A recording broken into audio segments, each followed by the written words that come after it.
지속가능 발전이 어떻게 그런 목표가 어떻게 세워졌는지를 국제적인 관점, 국내적인 관점, 그리고 17개의 지속가능 발전이 어떤 내용을 구성이 되었는지를 알아볼 필요가 있겠습니다.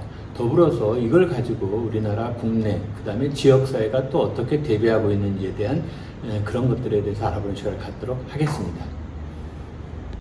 지속가능 발전, 한마디로 지속가, 발전이 어떻다? 지속가능하다. 발전이 지속가능하다. 그래서 지속가능 발전입니다. 지속가능 발전은 1987년에 유엔 환경 계획인가? 거기에서 Our Common Future, 우리들의 공동 미래라는 보고서를 내는데요. 이때 그 위원회의 위원장을 맡았던 사람이 노르웨이의 수상인 브룬트란트라는 분이었어요. 그래서 그분의 위원장의 이름을 따서 브룬트란트 보고서라고 하는 것을 채택을 했는데, 이때 지속가능 발전이라는 것이 어느 정도 개념 정의가 됐다고 보시면 됩니다. 미래 세대의 미래를 형성하는 능력을 저해하지 않는다. 동시에 현재 세대의 삶의 질을 지킨다. 현재도 지키고 미래도 저해하지 않는 그런 걸 지속가능 발전이다. 이렇게 얘기를 했습니다.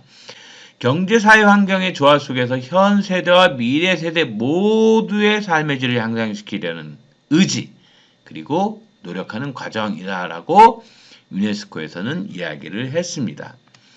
세대 간, 국가 간, 그리고 문화 간, 그리고 인간만이 아닌 모든 생물 간의 형평성에 대한 강조를 하고 있는 셈입니다. 세대 간의 갈등 있을 수 있죠. 국가 간의 갈등 있을 수 있죠. 문화 차이에 따른 어떤 갈등 있을 수 있죠. 생물 간의 갈등 있을 수 있죠. 이런 형평성에 대해서 강조한 것입니다. 지속 가능 발전 목표가 세워지게 된 그런 배경들에 대해서 먼저 알아볼 필요가 있을 것 같아요. 사실은 이제 여러분들이 한 번 정도는 읽어보셨을 것 같은데, 레이첼 칼슨 여사가 소위 침묵의 봄이라고 하는 그런 책을 쓰면서 그 당시에 환경 문제를 좀 센세이션한 반향을 불러일으켰어요. 그러면서 한번 꼭 요 침묵의 봄은 발간 몇십 주년 기념호도 나오고 했으니까 여러분들 기회가 되면 읽어보세요. 본격적인 환경 문제를 인식하게 되는 계기가 됐어요. 그러면서 저도 이제 대학교 다닐 때 읽었었는데, 로마 클럽 보고서라고 그래가지고 그때 성장의 한계라고 하는 그 보고서, 로마 클럽 보고서 통칭되는 게 1972년도에 나와요. 여기서 지속 가능한 발전이 과연 가능하겠느냐라고 하는 그게 이런 개념이 처음 등장하게 돼요. 그리고 앞에서 여러 군데서 들었겠지만 노르웨이 수상인 브룬트란트가 그룹의 회장으로 있던 거기서 1987년도에 보고서를 채택을 하게 되는데, 우리 지구인 공동의 미래라고 하는 큰 주제를 가지고 접근을 하게 돼요. 여기서 이미 용어 수준으로는 나와 있었지만 지속가능한 발전이라고 하는 그런 개념에 대한 광범위한 논의를 하게 돼요. 실제로 많은 부분에서는 이 브룬트란트 수상, 노르웨이 수상의 이분의 이름이 많이 등장할 거예요. 어떻게 보면은 실질적으로 불을 땡긴 게 여기서부터라고도 할 수 있어요. 그러나 그 근원을 보면 여기 레이첼 칼슨 여사까지도 거슬러 올라간다. 이로부터 한 5년이 지난 다음에 1992년에 리우 회의에서 리우 선언을 하게 돼요. 그러면서 아젠다 21이라고 하는 의제 21을 채택하게 되면서 소위 UN 3대 환경협약과 UN Commission Sustainable Development, 즉 UN CSD를 창설하자라고 하는데 합의를 하게 됩니다. 그러면서 2000년에 유엔에서 이제 뉴 밀레니엄이 되잖아요. 그래서 2000년에 유엔의 새천년 정상회의에서 새천년 개발 목표를 가지고 그 목표를 세우게 돼요. 그래서 2015년까지 8가지 목표를 제시하게 됩니다. 이 이야기는 뒤에 또 나오게 되겠죠. 2015년까지 우리나라는 얼마나 달성했을까라고 하는 걸 뒤에 소개하려고 합니다. 2002년에 지속가능 발전 세계 정상회의 요하네스버그 남아프리카 공화국 요하네스버그 선언이 있게 됩니다. 그러면서 소위 World Summit on Sustainable Development, 즉 지속가능 발전 세계 정상회의를 개최하면서 성과 평가와 과제라고 하는 그런 걸 되돌아보게 됩니다. 결국에는 2012년 리우와 그 다음에 정상회의 거기에서 그 소위 우리가 원하는 미래는 뭐냐? 녹색 경제. 그러면서 새천년 개발 목표라고 했었죠. 밀레니엄 디벨롭먼트 골즈라고 하는 그걸 대체하고자 하는 SDG 설정 절차에 합의하게 됩니다. 물론 이때 미국이나 독일, 영국과 같은 그런 나라의 정상은 불참했습니다. 그러니까 2012년에 그러니까 한 20년 만인가요? 20년 만에 다시 리우에 모여가지고 트웨인이 정상회의를 가졌던 거죠. 그러면서 드디어 이제 2015년에 제70차 유엔 총회 거기서 지속가능 발전 목표를 세우게 되죠. Leave no one behind, 즉 단 한 사람도 소외되지 않는 것을 해서 2030년까지 도달할 17개 목표와 169개 세부 목표를 만들게 돼요. 자, 이런 과정을 거쳐서 소위 지속가능 발전이 이제 본 궤도에 올라타게 되죠. 이 과정에는 소위 유네스코라든가 이런 데가 그 상당히 나름대로 공헌을 하게 됩니다. 유네스코 얘기를 잠깐 한번 해보도록 하겠습니다. 어디서 많이 본 사람이 앞에 서 있죠? 자, 유네스코 본부에 방문했을 때의 사진입니다. 이 유네스코 본부에 방문했을 때에 바깥에서 이렇게 한번 기념사진을 찍어봤고요. 요 사진은 여기 잘 안 보이시는데 이게 1969년이라고 되어 있을 겁니다. 어디냐? 우리나라입니다. 1969년에 우리는 이렇게 유네스코의 도움을 받아서 특히 문맹률을 이렇게 극복하는데 굉장히 많은 도움을 받았습니다.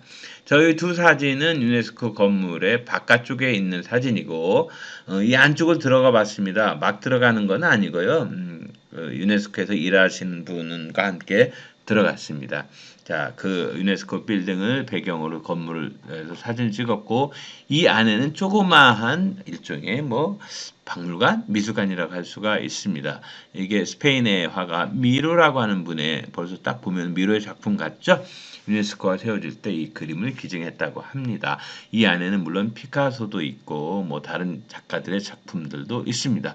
동시에 유네스코에서는 이렇게 텃밭도 가꾸고 있어요. 텃밭을 가꾸는 모습을 한번 찍어봤습니다. 자, 이 유네스코는 어디에 있느냐? 프랑스 파리에 있습니다. 파리. 어디쯤에 있느냐? 여러분들이 흔히 가본 사람과 앞으로 갈 사람들 되게 파리 하면 상징하는 게 뭐예요? 에펠탑이죠? 자, 에펠탑에서 이렇게 여기 가면 유네스코가 있고 이 근처에는 여러분들이 알만한 대로 오르세 미술관이 있죠. 그 다음에 루브르 박물관이 있고 그 다음에 이렇게 노틀담 사원 최근에 화재로 다시 짓고 있습니다. 그리고 가장 가까운 데는 바로 이제 로댕 박물관이 있습니다. 그래서 이 동선을 따라서 유네스코에 한번 갔다 오시는 것도 괜찮을 것 같습니다.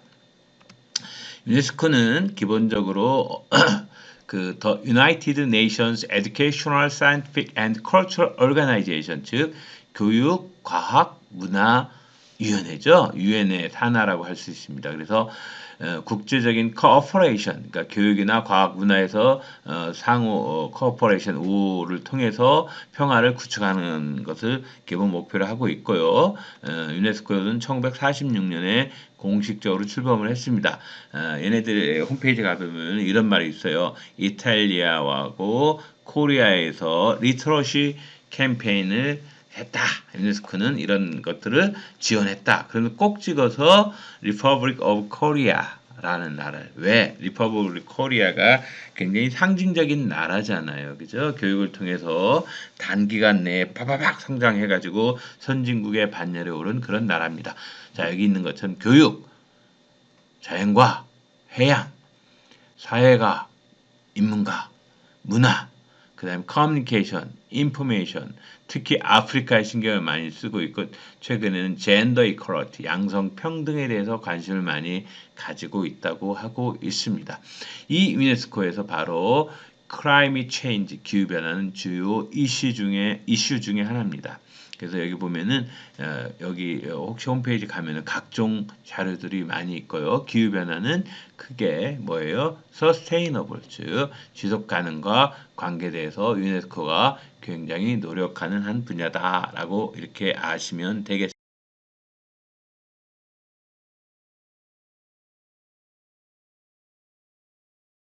유엔에서는 2000년이 될 때 새천년이라고 그러죠. 새천년 개발 목표를 세웠습니다.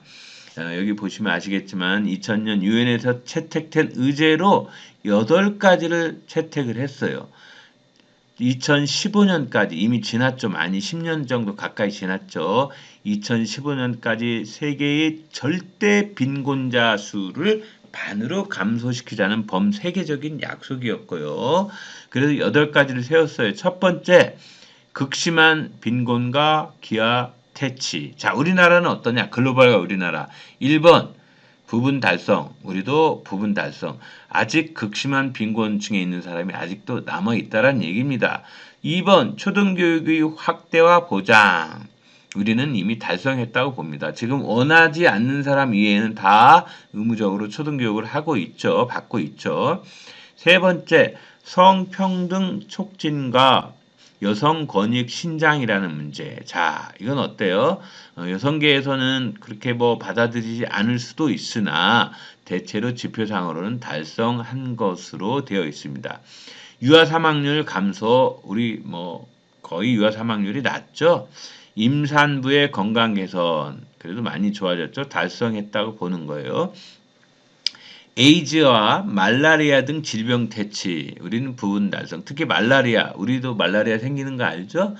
임진강변, 인천, 연천, 파주 이런 데 말라리아가 아직 남아 있습니다. 환경 지속 가능성 보장이 됐나요? 아직 안 됐나 봐요. 부분 달성. 발전을 위한 전 세계적인 동반 관계 구축, 뭐 열심히 노력을 하고 있으나 아직은 완전하게 달성하지는 못했다라고 보고 있습니다. 여하튼 그래도 4개는 달성을 했네요. 나머지 4개는 부분 달성.